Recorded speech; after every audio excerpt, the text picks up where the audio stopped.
వరంగల్ నుంచి నరసంపేట హైవే మీద ఉన్న గీసుకొండ పంచముఖి ఆంజనేయ స్వామి దేవాలయం. ఈ దేవాలయంలో నేను ప్రధాన అర్చకుడు. నా పేరు జాగరూక అయ్యప్ప శర్మ. అయితే పంచముఖి ఆంజనేయ స్వామి అవతారం గురించి ఇంతకుముందు ఒకసారి మనం ఎపిసోడ్లో చెప్పగలిగాము. అయితే ఈ ఆంజనేయ స్వామి మైరావుని చంపడానికి అవతారాన్ని పొందుతాడని కూడా చెప్పుకున్నాము ఇంతకుముందు. అయితే ఆంజనేయ స్వామి యొక్క కుమారుని యొక్క విషయాన్ని మనం కూడా ఇప్పుడు చెప్పుకుందామండి.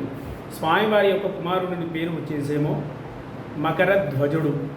అయితే ఆ స్వామివారు మకరధ్వజుడు అనే పేరు ఎట్లా వచ్చిందంటే, ఈ యొక్క హనుమంతుడు లంకకు లంఘించినప్పుడు సముద్ర గర్భం నుంచి పోయేటప్పుడు తన యొక్క చెమట చిమురు ఒకటి వచ్చి జారి కింద పడడం వల్ల సువర్చల అనే ఒక చాప మింగుతుంది. ఆ సువర్చల అమ్మవారు ఈ యొక్క సూర్యుని యొక్క కుమార్తె సువర్చల తన గర్భము దాల్చి మకరధ్వజుడిని జన్మ ఇస్తుందన్నట్టు. అయితే ఈ మకరధ్వజుడు సువర్చల గర్భంలో నుంచి బయటికి వచ్చేటప్పుడు ఎలా ఉన్నాడంటే, స్వామివారు ముఖము వచ్చేసేమో కోతి రూపంలో ఉంటుంది, కింది భాగము నడుము నుంచి కింది భాగంలో మకర రూపంలో ఉంటుంది.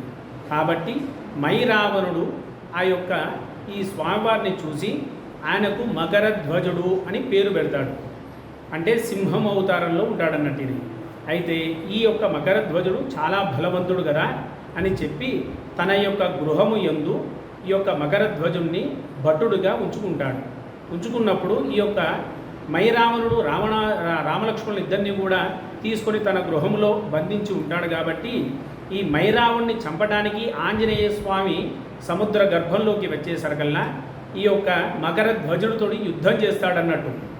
6 నెలలు అంటే 6 పొద్దులు 6 రాత్రులు యుద్ధం చేస్తాడు. యుద్ధం చేసిన తర్వాత అప్పుడు సువర్చల అంటే ఆ యొక్క మకరధ్వజుల్ని సంహరించే సమయంకి వచ్చేసరికల్లా ఆ యొక్క సువర్చల దగ్గరికి వచ్చి ఇట్లా ఆంజనేయ స్వామితో ఇలా చెప్పుతుంది, నాయనా నీ యొక్క కుమారుడు తననే నీవు చంపుతావా అనేసరికల్లా నాకు వివాహము ఎక్కడ, నాకు కుమారుడు ఎక్కడ అనేసరికల్లా అప్పుడు ఈ యొక్క సువర్చల చెప్తుంది, నాయన నీవు లంఘించి వెళ్ళేటప్పుడు లంకకు పోయే సమయంలో నీ యొక్క చెమట చినుకు వచ్చి నేను మింగినాను, నా పేరు సువర్చల, నేను ఈ యొక్క సూర్యుని యొక్క కుమార్తెను, నా గర్భంలో పుట్టినవాడు కుమారుడు, ఈయన మకరధ్వజుడు అని అప్పుడు ఈ యొక్క విషయం తెలుస్తుందండి. జై శ్రీరామ్.